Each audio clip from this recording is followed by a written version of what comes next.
Hello guys, magandang umaga. Sa pagnenegosyo, dapat hiwalay yung pera natin sa pinapaikot natin sa negosyo. At dapat lahat naka-inventaryo, lahat ng palabas at papasok na pera.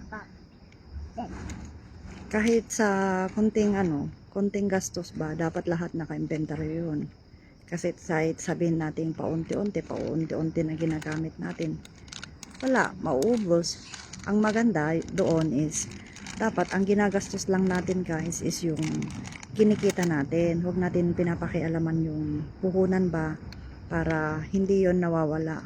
Paano lalago ang negosyo natin kung pati yung puhunan naman ginagamit natin? Dapat sa kita natin, doon lang tayo kukuha ng konti. At hanggat maaari sana, yung kalahati ng kita, yun is didadagdag na natin dun sa puhunan ulit para lumago yung negosyo at hindi nawawala. Kahit lalo na sa sa mga groceries na ganyan, hindi natin namamalayan, yung mga store, hindi natin namamalayan, kuha tayo ng kuha. Hindi naman natin nalilista. Ayun, hanggang sa mawala, mauubos. Malulugi ang negosyo pag ganun guys. Dapat separate lahat at nakalista lahat.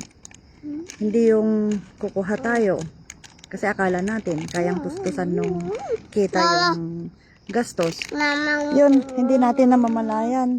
Kuha tayo ng kuha, mas malaki na pala nakukuha.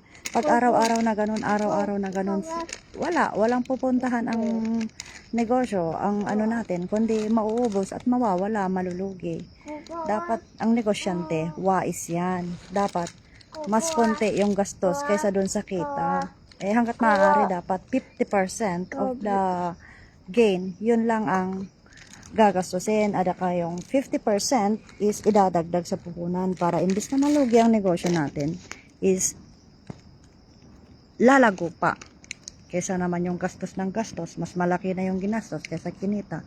Wala, malulugi at malulugi ang negosyo.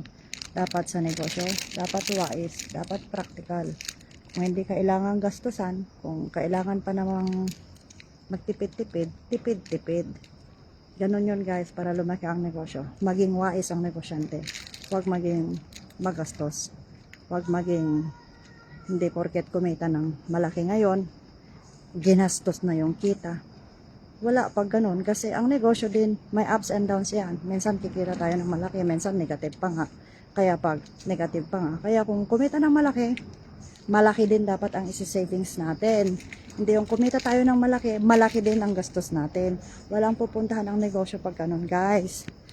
Kasi hindi natin alam, baka sa susunod na mga araw, negative yung kita natin, o di kaya napakakonti, wala na. Kukuha na tayo dun sa puhunan, wala na. Dapat puhunan steady yan, at dapat dinadagdagan, hindi binabawasan.